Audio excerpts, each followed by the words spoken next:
Ba-ka-dee-da ma-ma-ma-ma-na, no, whoa, whoa, whoa, whoa, whoa. Scree-ba-ba-dee-ba-da-na-na-na, Joe, Joe, Joe. Scree-ba-ba-dee-ba-da-ba-ba-da-ba, snow, snow, snow. It's snowing while I'm pouring. Oh, yeah.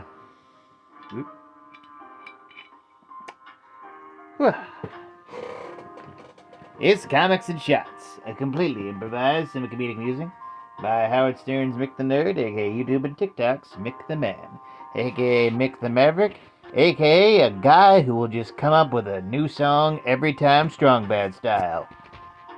On this weird daily vlog that barely anyone watches. Except for you, Cooper. Today's subject... Lower Decks, Warp Your Way. Oh, sorry. Star Trek Lower Decks, Warp Your Way by Ryan North, illustrated by Chris Finoglio. Yeah, written by Ryan North, illustrated by Chris Finoglio. Love me some Ryan North, love me some Lower Decks, and this was, oh boy, a time and a half.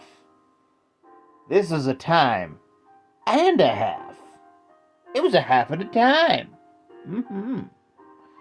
So yeah, true to form, like any good choose your own adventure thing, it involves, getting bad ends, but like you pick up a bunch of story threads and you get to a situation and then the story just stops and then you have to go back to the starting point and you just do that until you end up finding the actual ending, It's like it's like those Goosebumps did it, dating simulators did it. I think Netflix did it a lot. They did a lot of it on Netflix. There's a bunch of Choose Your Own Adventures on Netflix. Yeah. The thing is, though, this one actually does have a full-on canonical reason for it, and it's straight up horrifying. Oh boy. And it's very Star Trek. Holy shit. Yeah, okay, this is the part of the review where we get into spoiler territory. Giving my full rating of it right now for those who don't want to be spoiled. 990,000 out of a million hamburgers. If you love Lower Deck, Star Trek, Choose Your Own Adventure stories, this is for you. And now for the spoiler part of the evening. Leave now, because I'm going to talk about it, baby. It's going to get weird. 10, 9, 8, 7, 6, 5. You could go away right now. Go buy the book, digital or physical, what have you. Maybe physical. Maybe you'll meet Ryan North someday, get it signed, and then you'll never sell it. That's what we all do. 4, 3, 2, 1. Yeah, so every time you get a bad end, it's right before some random character asks Beckett Mariner, Lieutenant Junior Grade Beckett Mariner, this takes place like either season 4 or 5, not sure. Like they ask her for the prefix code, asking her what it is, because somehow because they are just transfixed, knowing that like she knows this code that supposedly only the captain knows, and so they throughout this they just keep it. It always ends the same. Mariner dies, and then it resets. Mariner dies, resets, and then we end up seeing like the main villain of it, Dr. Lona. And it's like we're told to like, maybe if you add the choices together, like you get something different. And here's the wild thing, like this comic is also a math puzzle. And I don't want to spoil what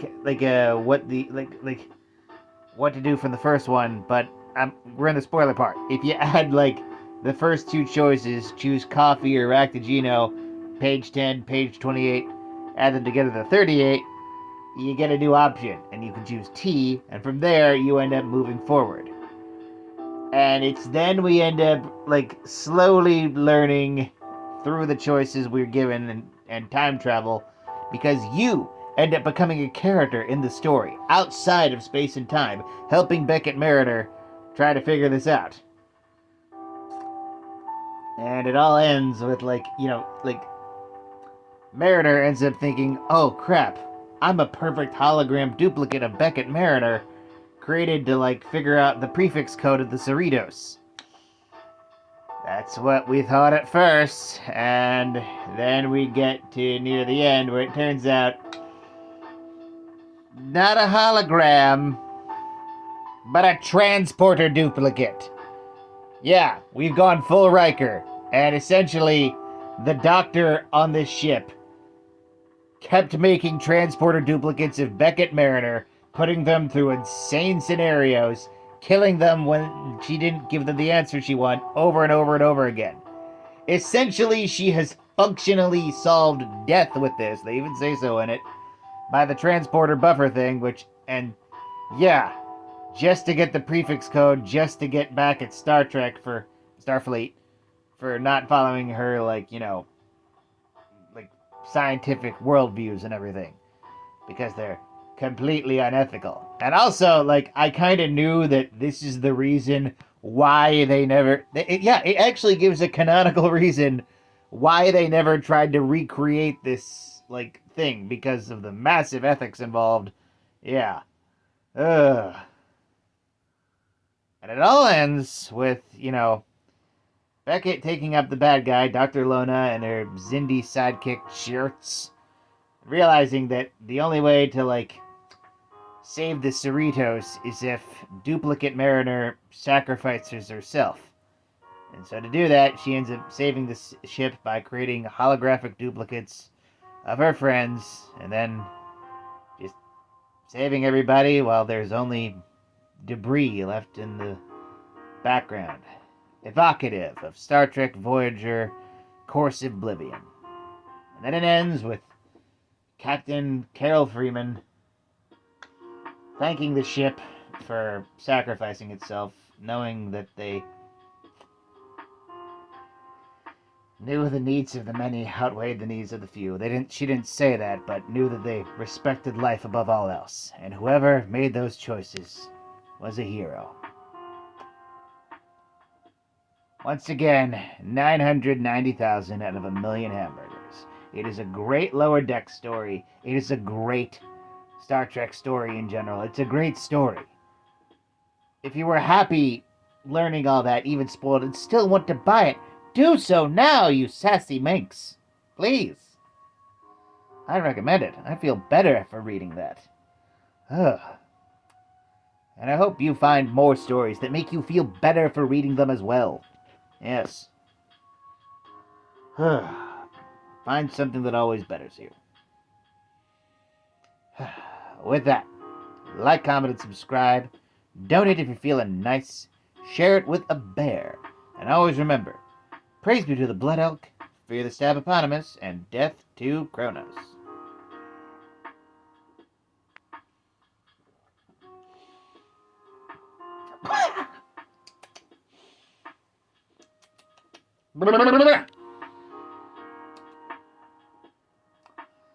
I decided to work last night because I thought after the Super Bowl people would be really generous with tips. But when in reality I should have realized they spent all their money on their food on Sunday. So, yeah. Bet on the wrong horse there. Have a night, folks.